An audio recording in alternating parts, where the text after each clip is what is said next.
আগস্টের পরেই পাকিস্তানিরা বুঝে যায় একার পক্ষে এই পরিস্থিতি সামাল দেয়া সম্ভব নয়।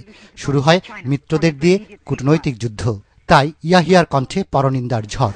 My borders are troubled, not by me, but by my neighbor.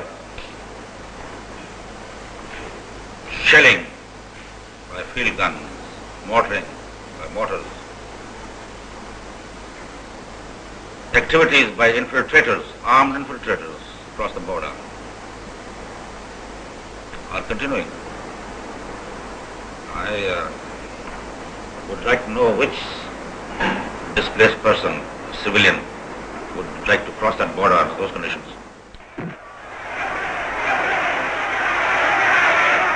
বন্ধু পাকিস্তানকে আশ্বস্ত করতে 60 ও 70 দশকে বিশ্বসেরা কুখ্যাত কূটনীতিক হেনরি কিসিঞ্জার ভারতে আসলেও বুঝতে পারেন অবস্থা বেগতিক।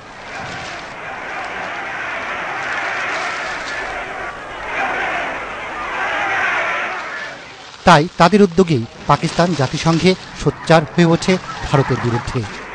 By indulging in sabotage of food ships, India is trying to create conditions of famine for 75 million people of East Pakistan to fulfill its own political objectives. If the international community is genuinely concerned about possible food shortage in East Pakistan, it has an obligation to prevent India from indulging in activities which, if unchecked, cannot but endanger the substance. Now you know what the position is. Now you know that India, a predatory aggressor, a country that has never reconciled herself to Pakistan, has committed naked aggression for the third time on the soil of Pakistan. এ সময় সম্পূর্ণ অন্ধকারে থাকা পশ্চিম পাকিস্তানের অন্যান্য রাজনৈতিক দলগুলো না জেনে শুনেই ইয়াহিয়া ও ভুট্টোর পক্ষে সাফাই গাইতে শুরু করে। ইয়াহিয়ার মিথ্যাচার আরো বেড়ে যায়। I'm trying to avert it by showing a lot of patience, but there is a limit to our patience too. So we're very close to it. I am equally going to make it very clear that the war is forced on us through a means of some action in East Pakistan. An attack on East Pakistan is an attack on Pakistan as a whole. তবে বাঙালির ন্যায়সঙ্গত দাবির প্রতি ভারতের প্রধানমন্ত্রী ইন্দিরা গান্ধী ছিলেন যেন একাই 100। Well, surely that the massacre there stops, the rape stops, the burning of villages stops. Can it not be fairly put to you that you're contributing in a way to the exodus of the refugees by your support for the Pakistan guerrillas? Now, mustn't you, in effect, face the question of having to reduce your support for the guerrilla armies operating in East Pakistan? Does that mean we allow a massacre to continue? What happened first? How many people were killed according to your correspondence of British newspapers, of American newspapers, of French newspapers, Canadian newspapers, Arabian newspapers? The massacre began long before there was a single guerrilla. But as a contribution to quietening the situation, as I say. No, what does quietening mean? Does it mean that we support the genocide? And do you think it can be stopped? Do you think people are going to sit aside and watch their women raped in front of them? And say that, no, we are going to quieten the situation? That's not quietness. That is the worst possible type of war, is the worst possible type of violence. But how then, without something done to control greater discipline by the Pakistan army, can you secure these first steps? When Hitler was on the rampage, why didn't you say, let's keep quiet and let's have peace in Germany and let the Jews die, or let Belgium die, let France die? Would you say that was quiet? But how do you propose to bring about these first steps to control the exodus? It's not for us to.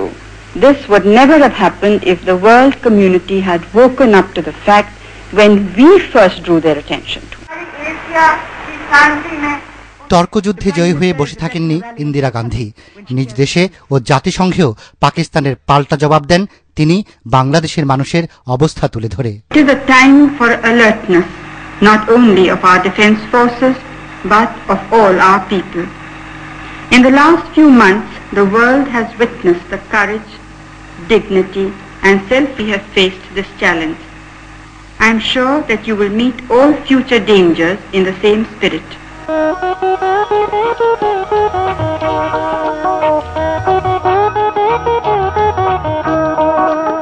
তবে এত কিছু সত্ত্বেও দুষ্টের দমন সহজ ছিল না।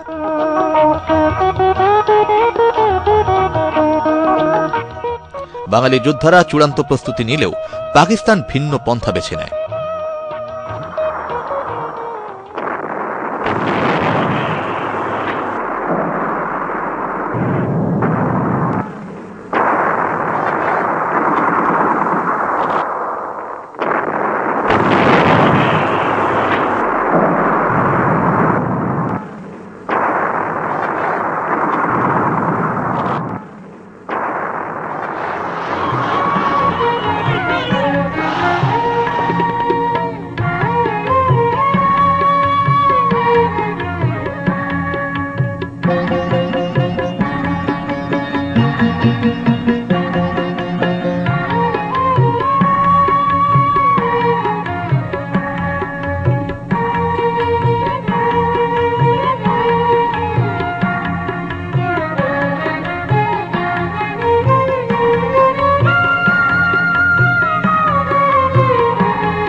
Situation created by the Indian aggression is leading the two countries to a point of no return. I would like to make it absolutely clear that we shall defend our honor.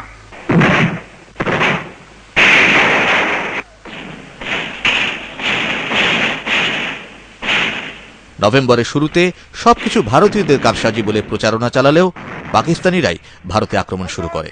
ত্রিপুরায় নিহত হয় বেশ কয়েকজন ভারতীয়।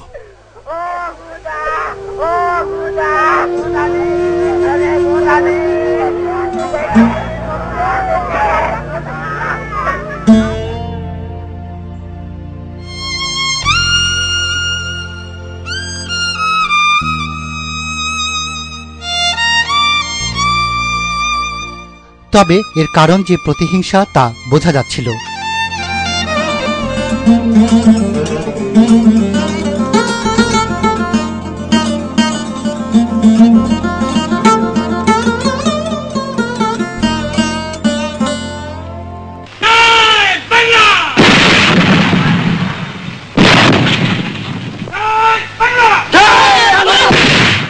বাঙালি মুক্তি সেনারা একের পর এক মুক্তি।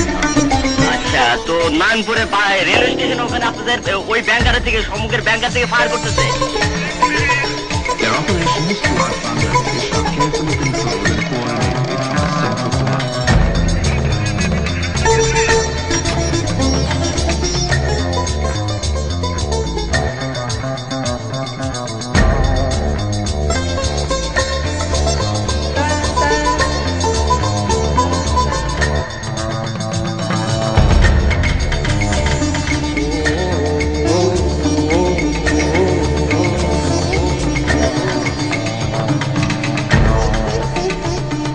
This is the place. This place is known as Kulapathar, and I have buried 10 of my boy who has been shaheed in the last few days of battle. And each one of them have fought gallantly. If I tell you the stories how they have died, you'll be surprised. They have not bothered about their life, but by dying, they have saved many of us. And in each one of this case, I just can't imagine when a chap fighting like this have died. What right have we got to live and enjoy the independence? I don't know. We have to fight, and all our soldiers are fully determined.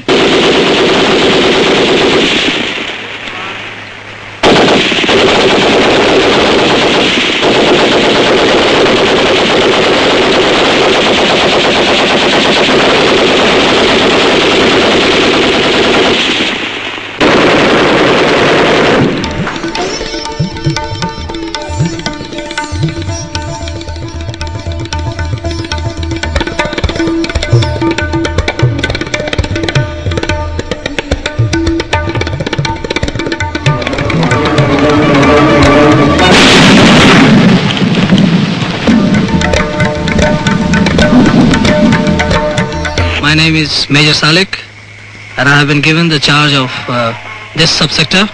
Shaldanudi, you must have heard it many times in the radio. This area I have got about 40 square miles of liberated. You know, their regular life, but normal farming, and this market, as you see, this Bangladesh flag is on. It can definitely boost up their morale, and they are quite determined. These people are of a lot of help for us because they act as sometimes the scouts. They bring information of enemy.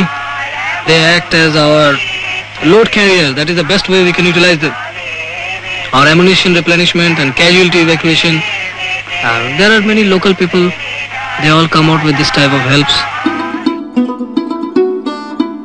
ভারতের প্রধানমন্ত্রী ইন্দিরা গান্ধী যুক্তরাষ্ট্র ও বিশেষ করে পশ্চিম ইউরোপের রাষ্ট্রপ্রধানদের সাথে দেখা করতে বেরিয়ে পড়েন তার ঐতিহাসিক বিশ্ব সফরে।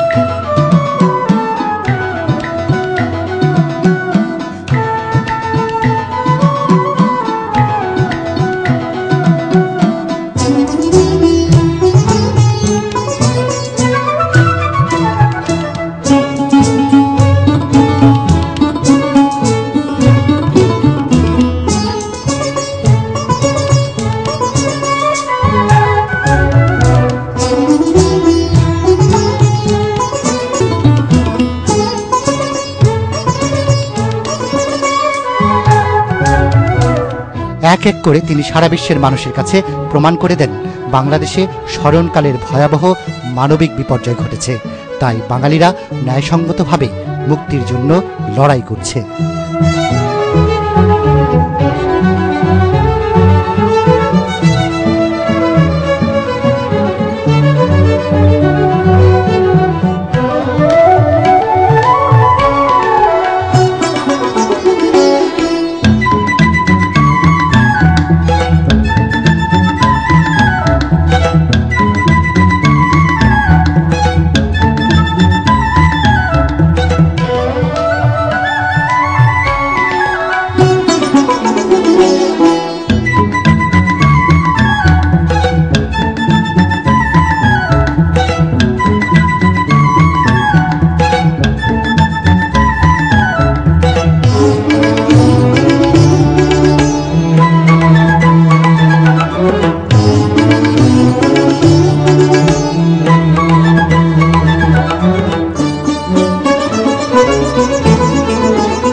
এমন পরিস্থিতিতেই ৭১ ডিসেম্বরের ৩ তারিখ পাকিস্তান ভারতের বিরুদ্ধে যুদ্ধের ঘোষণা দেয়।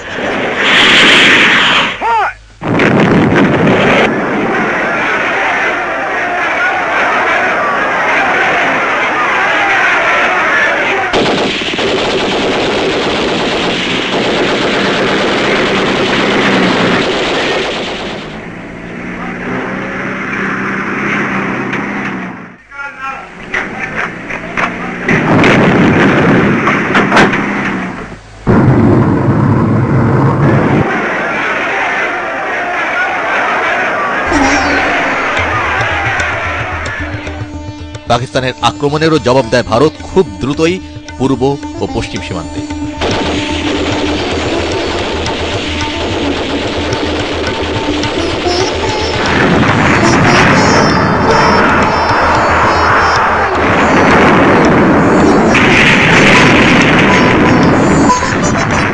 কিন্তু তখনও পাকিস্তানিরা যা ভুলেও ভাবেনি তা হল বন্ধু যুক্তরাষ্ট্র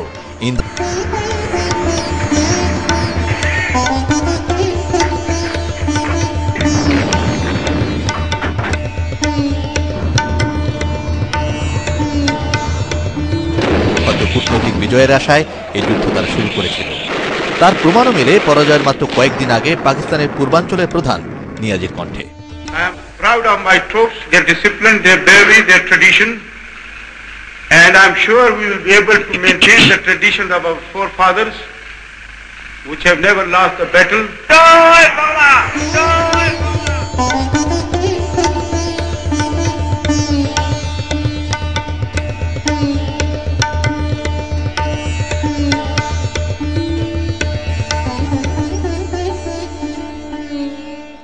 We fight it out to the last. But a lot of men might die. This is the price of the freedom. But what freedom? Not yours. It's mine, yes, my country, Pakistan. You still consider that you stand a fighting Pakistan chance will of... stay, yes, inshallah will stay. অথচ এর পরের দৃশ্য ছিল সম্পূর্ণ বিপরীত।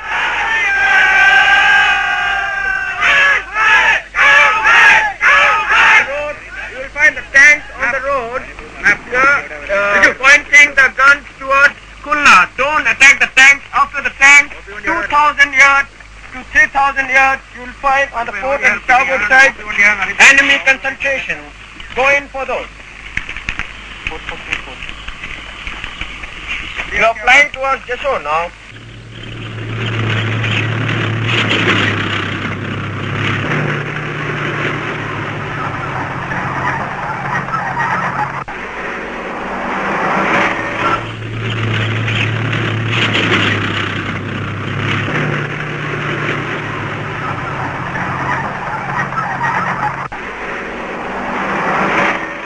লজ্জা ভুলে জাতিসংঘে পাকিস্তানের পক্ষে চীন ও যুক্তরাষ্ট্রের যুদ্ধবিরতির আবেদনও ভেটো দেয় রাশিয়া। নির্বাচিত সরকারের কাছে ক্ষমতা ফিরিয়ে দেওয়া বা বাংলাদেশকে মেনে নিতে ভারতের আহ্বান আরও যুক্তিসঙ্গত বলে প্রতীয়মান হতে থাকে। This one-sided and partisan attitude of the distinguished representative of United States of America has shocked and surprised us. The US is entitled to its own opinions and interpretations. So are we. But facts are facts and must be stated.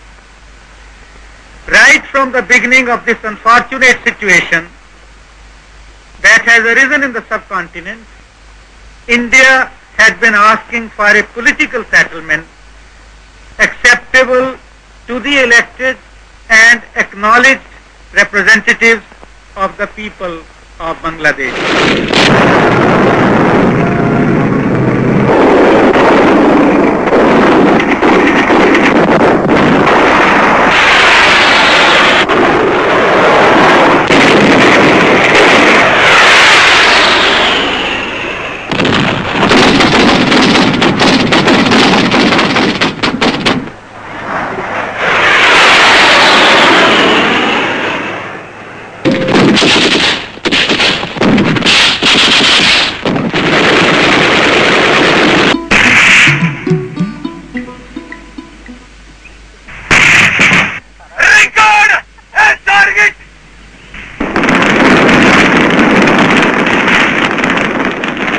এদিকে লড়াই তখন ছড়িয়ে পড়েছে পাকিস্তানের পশ্চিম সীমান্তেও। ভারতীয় সৈন্যরা একই সাথে আরব সাগর থেকে করাচি বন্দর, পশ্চিম ও পূর্ব সীমান্তে আক্রমণ করে মাত্র 4-5 দিনেই নাজেহাল করে ফেলে পাকিস্তানিদের।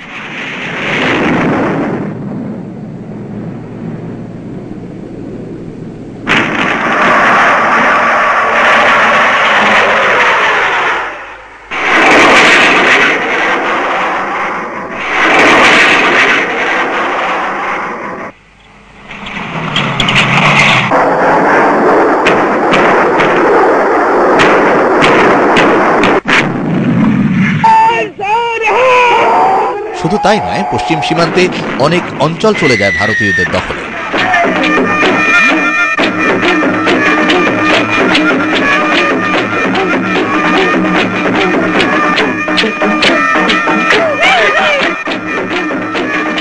ঢাকায় বিমান হামলার ভয় পেয়ে পালিয়ে যায় পাকিস্তানের governor.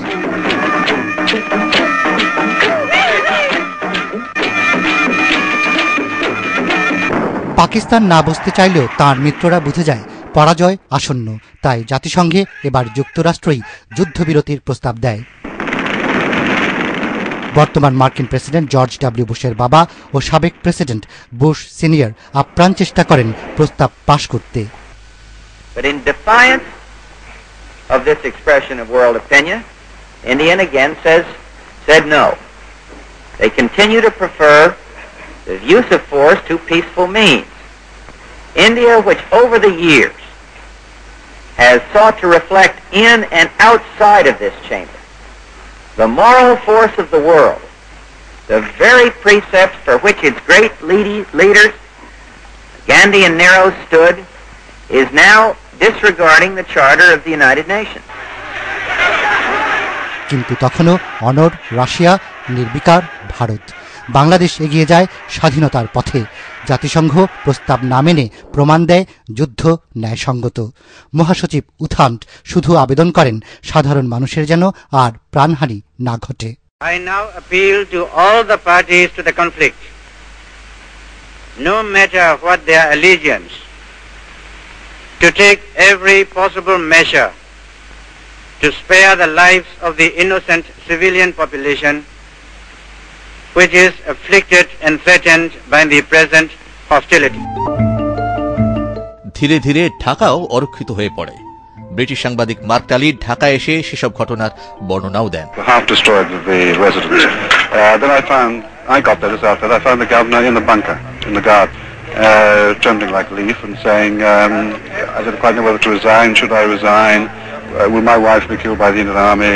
Can I get at the Intercontinental Hotel? As we were standing there in this bunker, suddenly there was another raid. And all hell broke loose. There was an enormous crash.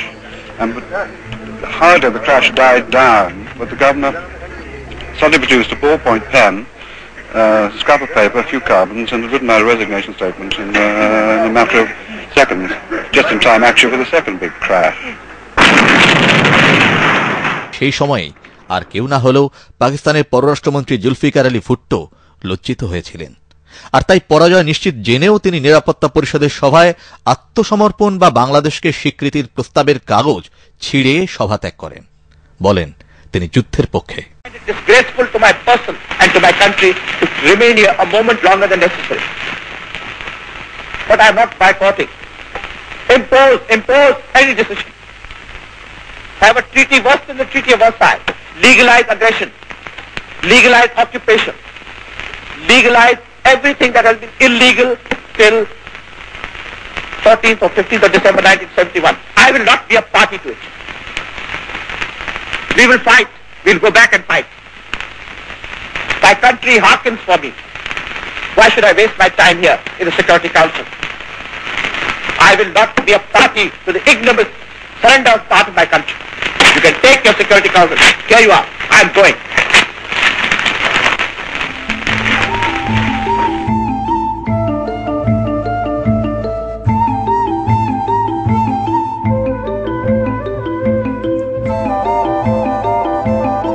তবে ভুট্টোর ক্ষণিকের দম্ভ চূর্ণ হয়ে যায় ঢাকায় ভারতীয় ছত্রিশ সেনাদের আগমনে।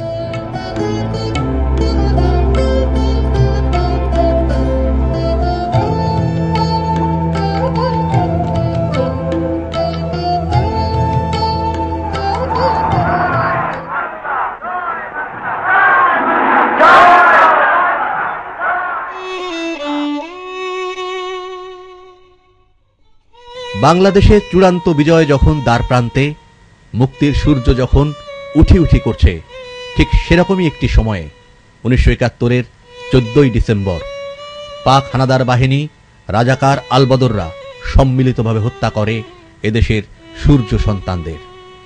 তারা বেছে বেছে চিকিৎসক, সাংবাদিক, সাহিত্যিক, এদেশের বুদ্ধিজীবীদের ধরে ধরে ঢাকার অদূরে মিরপুরের রায়ের বাজারে গণহত্যা করে। সেখানে বধ্যভূমিতে ফেলে রাখা হয় তাদের লাশ। তারই শোনা যায় অধ্যাপক মনিরুজ্জামানের এই ভাষ্যে।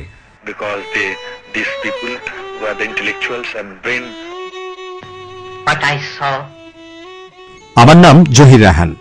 আমি কোন বুদ্ধিজীবী হত্যার শিকার না হলেও সেই সময়ে নিখোঁজ এদেশের প্রখ্যাত লেখক ও চলচ্চিত্রকার জহির রায়হানের এই বক্তব্য থেকে বোঝা যায় কেন তারা হত্যা করেছিল বুদ্ধিজীবীদের। বাংলাদেশে আমি যা দেখেছি তার মধ্যে সবচেয়ে আশ্চর্যজনক বিষয় ছিল যে কোন অপারেশনে ধ্বংসযজ্ঞ চালানো ও মানুষদের খুন করার পর মিলিটারি ইউনিট একটা মুভি ক্যামেরা দিয়ে মৃতদেহগুলোর শুটিং করত। কোন বাড়ি পোড়ানোর পর তারা পুড়ে যাওয়া বাড়িটার শট তুলত। তারা লোকজনদেরকে বাধ্য করত বাড়িটার জিনিসপত্র লুট করতে।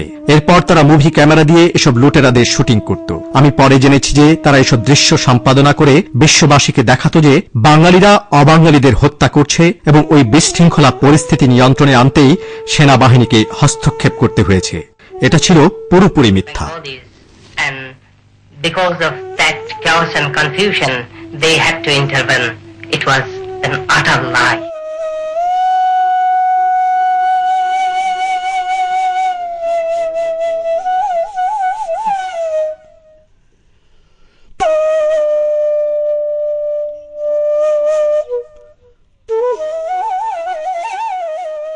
মূলত তাদের লক্ষ্য ছিল বাংলাদেশকে মস্তিষ্ক শূন্য করা, যাতে ভবিষ্যতে তারা কিছুতেই উন্নতি করতে না পারে, উঠে দাঁড়াতে না পারে।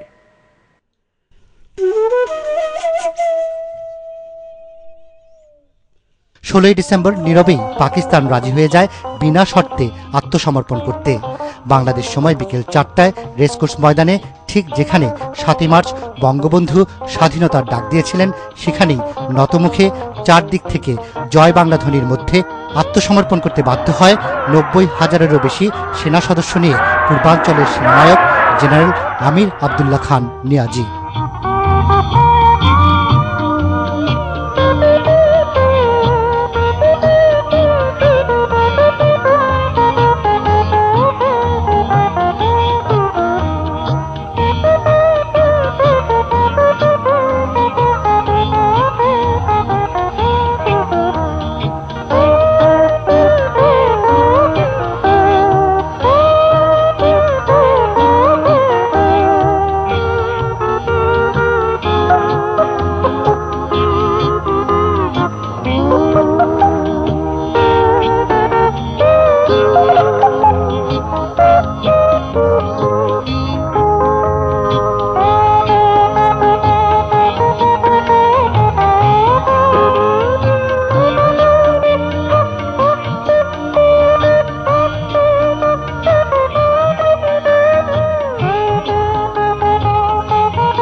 দিল্লিতে পার্লামেন্ট হাউসে বাংলাদেশের পক্ষে তুমুল করতালির মধ্যে হুমায়ুন রশিদ চৌধুরী ঘোষণা করেন, বাংলাদেশ মুক্ত হয়েছে।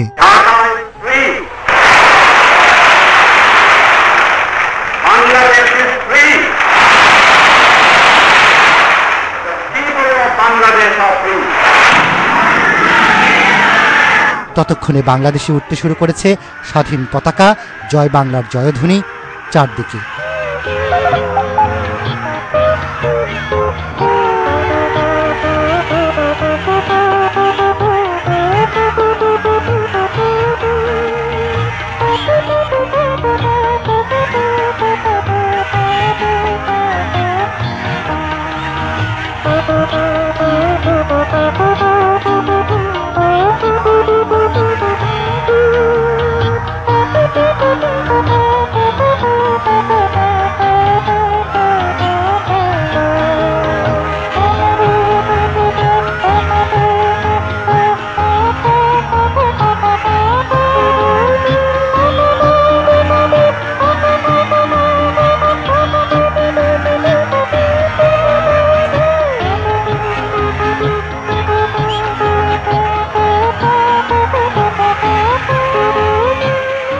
ডিসেম্বরের পর দু একদিনের মধ্যেই দেশে ফিরে আসেন প্রবাসী সরকারের নেতৃবৃন্দ।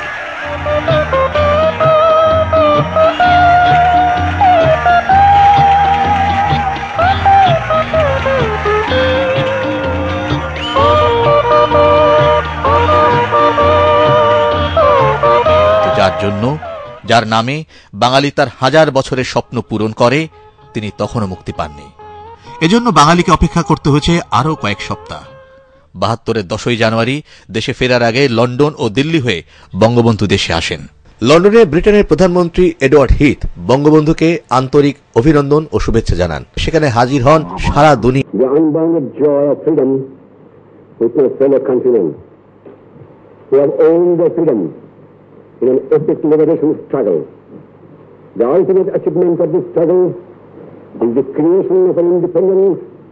Sovereign People's Republic of Bangladesh, of which my people declared me as the president, while I was a prisoner in the condemned cell, awaiting the execution of a sentence of hanging. No people has met has had to pay as high a price in human life and suffering for their freedom as has been exacted from the people of Bangladesh. I cannot wait a single moment to return. লন্ডনে বঙ্গবন্ধুর আগমনের খবর বিদ্যুৎ বেগে ছড়িয়ে পড়ে সারা দুনিয়ায়। হাজার হাজার মুজিব ভক্ত তাই ভিড় করেন যে হোটেলে বঙ্গবন্ধু ছিলেন তার সামনে। বঙ্গবন্ধু তাদের আন্তরিক শুভেচ্ছা জানান।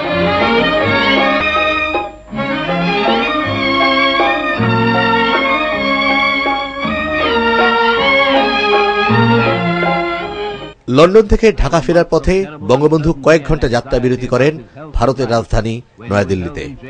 সেখানে বঙ্গবন্ধুকে আন্তরিক এবং উষ্ণ অভিনন্দন জানান ভারতের রাষ্ট্রপতি ভিভি গিরি, প্রধানমন্ত্রী ইন্দিরা গান্ধী সহ মন্ত্রী পরিষদ এবং 3 বাহিনীর সকল সদস্য।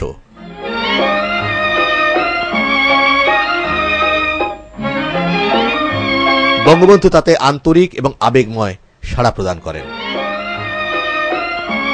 ভারতের রাষ্ট্রপতি ভিভি গিরি নিজেই মালা দিয়ে অভিনন্দন জানান, আলিঙ্গন করেন এবং স্বাগত জানান।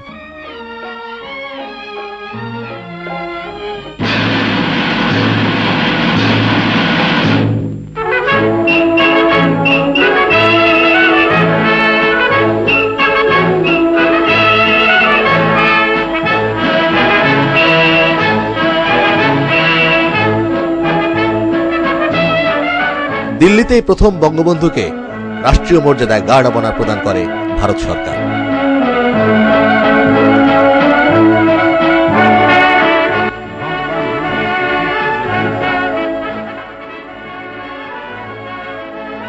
তিনি করমর্দন করেন ভারতের 3 বাহিনীর প্রধানের সাথে।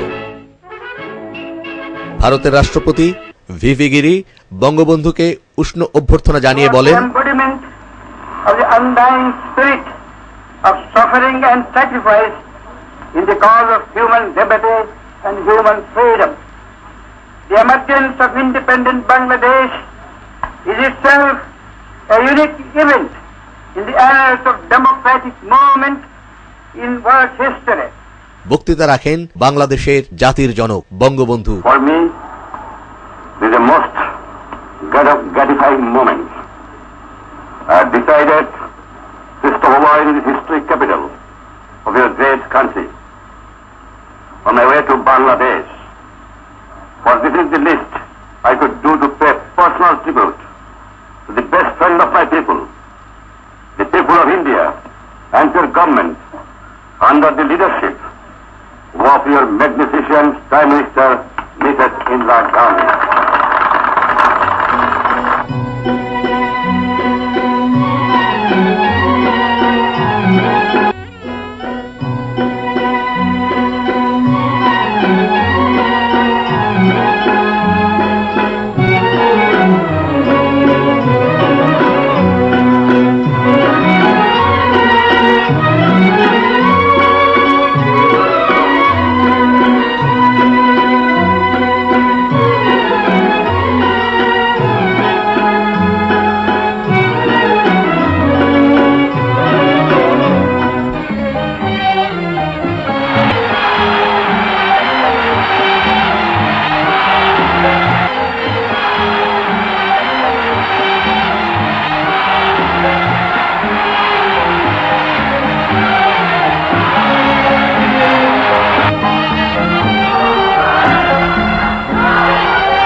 এক অভূতপূর্ব দৃশ্যের অবতারণা হয় দিল্লিতে।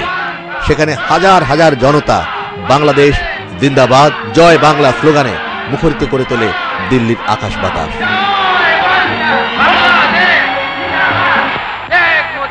দিল্লির লালকেল্লার সামনে এক বিশাল জনসভায় বক্তৃতা রাখেন ভারতের প্রধানমন্ত্রী ইন্দিরা গান্ধী ও বাংলাদেশের জাতির জনক বঙ্গবন্ধু শেখ মুজিবুর রহমান। और वो वादा उन्होंने पूरा कर दिया है, चाहे वो उनका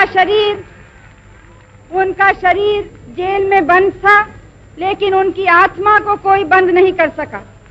और उसने प्रेरणा दी बांग्लादेश के लोगों को कि इस हिम्मत से उन्होंने लड़ा और आज वो स्वतंत्र हैं और उन्हीं आदर्शों पर लड़ा जो हमारे देश को प्रेरणा देते आए हैं। हमने यहाँ भारत में भी 3 वादे किए थे अपनी जनता से। पहले ये कि जो शरणार्थी यहाँ आए हैं वो सब वापस जाएंगे। दूसरा ये कि हम हर तरह से मुक्ति वाहिनी की सहायता करेंगे, बांग्लादेश के लोगों की मदद करेंगे। और तीसरे कि शेख साहब को हम जरूर छुड़वाएंगे जेल से। हमने भी अपने 3 वादे पूरे किए हैं। Prime minister Shrimati Gandhi, ladies and gentleman present,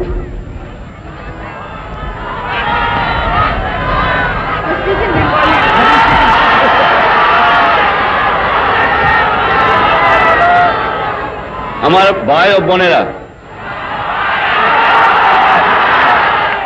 আপনাদের প্রধানমন্ত্রী, আপনাদের সরকার, সৈন্যবাহিনী, আপনাদের জনসাধারণ যে সাহায্য এবং সহানুভূতি আমার দুঃখী মানুষকে দেখিয়েছে, চিরদিন বাংলার মানুষ তা ভুলতে পারবে না। ব্যক্তিগতভাবে আপনারা জানেন আমি পশ্চিম পাকিস্তানের অন্ধকার ছেলের মধ্যে বন্দী ছিলাম 2 দিন আগেও। শ্রীমতী গান্ধী আমার জন্য দুনিয়ার এমন জায়গা নাই যেখানে তিনি চেষ্টা করেন নাই আমাকে রক্ষা করার জন্য। আমি ব্যক্তিগতভাবে তার কাছে কৃতজ্ঞ। আমার 6-7 কোটি মানুষ ব্যক্তিগতভাবে তার কাছে এবং তার সরকারের কাছে কৃতজ্ঞ, আমার কাছে কৃতজ্ঞ। আর যেভাবে 1 কোটি লোকের খাওয়ার বন্দোবস্ত এবং ঢাকার বন্দোবস্ত আপনারা করেছেন, আমি জানি ভারতবর্ষের মানুষও দুঃখী আছে, সেখানে তারাও কষ্ট পাচ্ছে, তাদেরও অবহেলিত আছে। তা থাকতেও তারা সর্বস্ব দিয়েছে আমার লোককে সাহায্য করার জন্য। চিরদিন আমরা তা ভুলতে পারব না। আমরা আশা করি, আজ জানেন বাংলাদেশ শেষ হয়ে গেছে। আমি সমস্ত সকল প্রকারের সাহায্য সহানুভূতি আশা করি এবং এও আশা করি যে দুনিয়ার শান্তিপূর্ণ গণতান্ত্রিক যে মানুষ আছে তারা এগিয়ে আসবে আমার মানুষকে সাহায্য করার জন্য। আমি বিশ্বাস করি সেকুলারিজমে, আমি বিশ্বাস করি গণতন্ত্রে, আমি বিশ্বাস করি সোশ্যালিজমে। আমাকে প্রশ্ন করা হয় শ্রীমতী ইন্দিরা গান্ধীর সাথে আপনার আদর্শের এত মিল কেন? আমি বলি এটা আদর্শের মিল, এটা নীতির মিল, এটা মনুষ্যত্বের মিল, এটা বিশ্ব শান্তির মিল। বঙ্গবন্ধুর আগমন উপলক্ষে গোটা দিল্লিকেই সাজিয়ে তোলা হয়।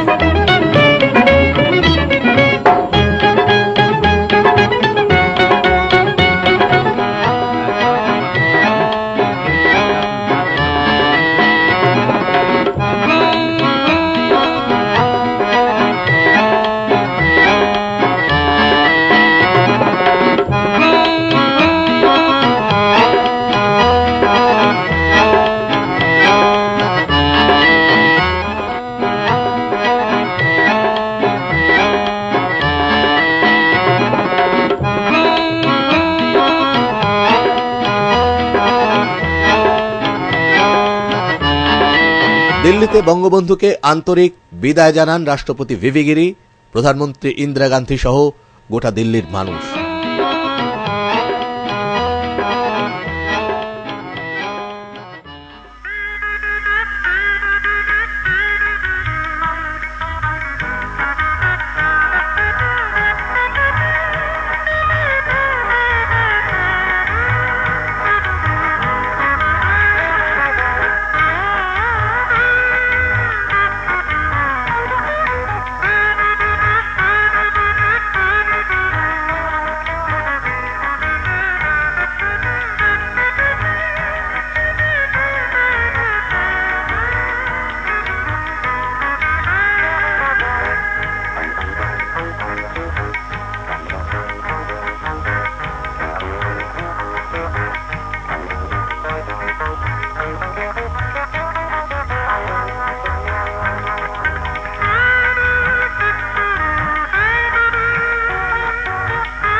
স্বাধীন বাংলাদেশের মাটি স্পর্শ করার সাথে সাথে বঙ্গবন্ধু শেখ মুজিবুর রহমান তেমনি তাকে স্বাগত জানাতে আসা, তাকে গ্রহণ করতে আসা হাজার হাজার লক্ষ লক্ষ বাঙালিও আবেগে ভীষণভাবে আপ্লুত হয়ে পড়ে।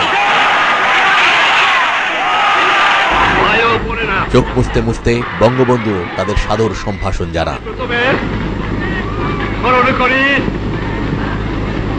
আমার বাংলাদেশের ছাত্র, শ্রমিক, কৃষক, বুদ্ধিজীবী, সেবাই, পুলিশ, জনগণকে, হিন্দু মুসলমানকে হত্যা করা হয়েছে। তাদের আত্মার মঙ্গল কামনা করে এবং তাদের প্রতি শ্রদ্ধা নিবেদন করে আমি আপনাদের কাছে দু এক কথা বলতে চাই। আমার বাংলাদেশ আজ স্বাধীন হয়েছে, আমার জীবনের স্বাদ আজ পূর্ণ হয়েছে, আমার বাংলা মানুষ আজ মুক্ত হয়েছে। আজ বক্তৃতা করতে পারবো না। বাংলার ছেলেরা, বাংলার মায়েরা, বাংলার কৃষক, বাংলার শ্রমিক, বাংলার বুদ্ধিজীবী যেভাবে সংগ্রাম করেছে, আমি কারাগারে বন্দী ছিলাম, ফাঁসি কাটতে যাবার জন্য প্রস্তুত ছিলাম, কিন্তু আমি জানতাম আমার বাঙালিকে কেউ দাবায় রাখতে পারবে না। আমার বাংলার মানুষ স্বাধীন হবে। প্রায় 30 লক্ষ লোককে মেরে ফেলে দেওয়া হয়েছে বাংলায়। দ্বিতীয় মহাযুদ্ধেও এবং প্রথম মহাযুদ্ধেও এত লোক, এত সাধারণ নাগরিক মৃত্যুবরণ করে নাই, শহীদ হয় নাই, যা আমার এই 7 কোটি বাংলাদেশে পেয়েছে। আমি জানতাম না আপনাদের কাছে আমি ফিরে আসবো। আমি খালি একটা কথা বলেছিলাম, তোমরা যদি আমাকে মেরে ফেলে দাও আমার আপত্তি নাই, মৃত্যুর পরে আমার লাশটা আমার বাঙালির কাছে দিয়ে দিও, এই একটা অনুরোধ তোমাদের।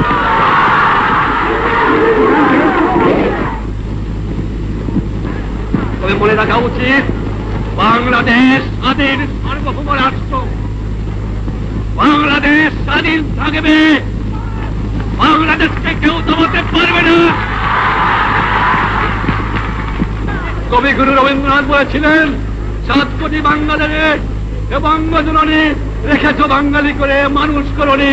কবিগুরু মিথ্যা কথা প্রমাণ হয়ে গেছে। আমার বাঙালি আজ মানুষ। জানতাম না আমার ফাঁসির হুকুম হয়ে গেছে। আমার ছেলের পাশে আমার জন্য কবর খোঁজা হয়েছে। আমি প্রস্তুত হয়েছিলাম, বলেছিলাম আমি বাঙালি, আমি মানুষ, আমি মুসলমান, একবার মরে 2 বার মরে না। আমি বলেছিলাম আমার মৃত্যু আসে থাকে যদি আমি হাসতে হাসতে যাব, আমার বাঙালি জাতকে অপমান করে যাব না, তোমাদের কাছে ক্ষমা চাইব না। এবং যাবার সময় বলে যাব, জয় বাংলা, স্বাধীন বাংলা, বাঙালি আমার জাতি, বাংলা আমার ভাষা, বাংলার মাটি আমার স্থান।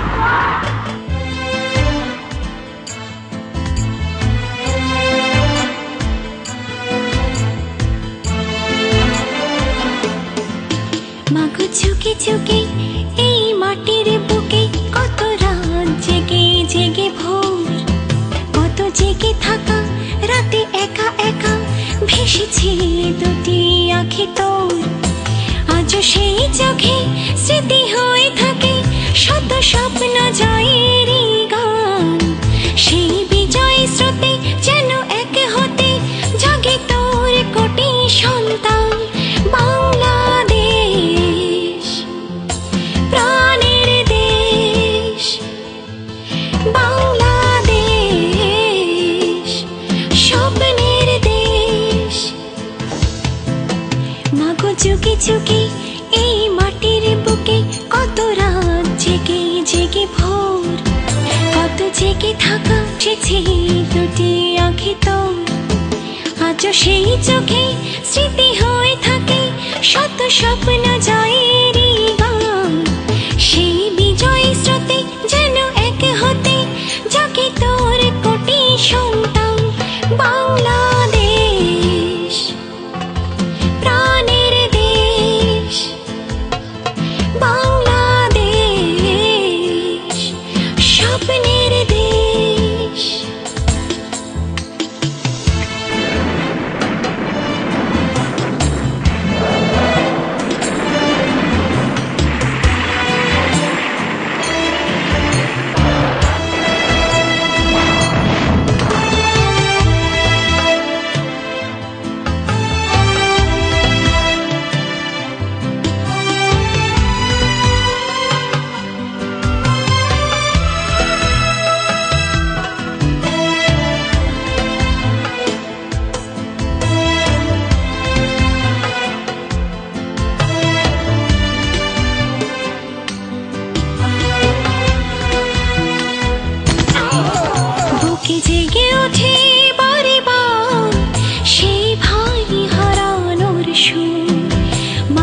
ফেদে ফিরে আজ তার চোখে স্বপ্ন সমুদর হৃদয় মাঝে ছবি হয়ে আছে সেই উত্তাল একাত্তর স্মৃতি পিছু ডাকে প্রাণে বেঁচে থাকে ছোট্ট সুখের এই ঘর বাংলাদেশ প্রাণের দেশ বাংলাদেশ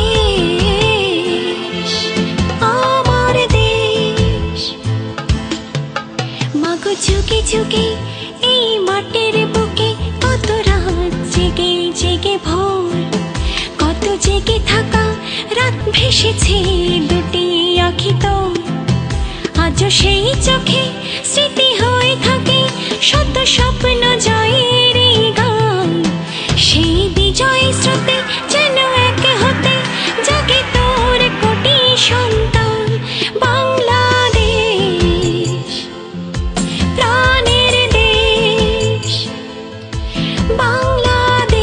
বাংলাদেশ স্বপ্নের দেশ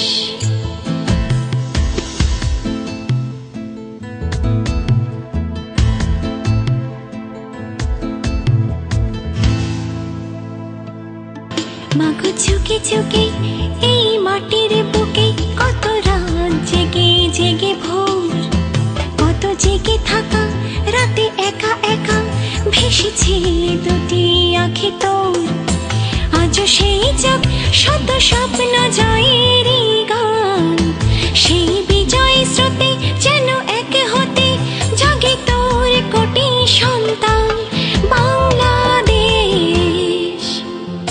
প্রাণের দেশ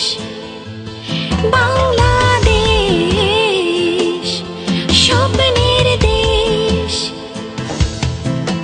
মাগো যুগে যুগে এই মাটির বুকে কত রাত জেগে জেগে ভোর কত জেগে থাকা রাতে একা একা ভেসেছে দুটি আঁখি তোর আজও সেই চোখে স্মৃতি হয়ে থাকে শত স্বপ্ন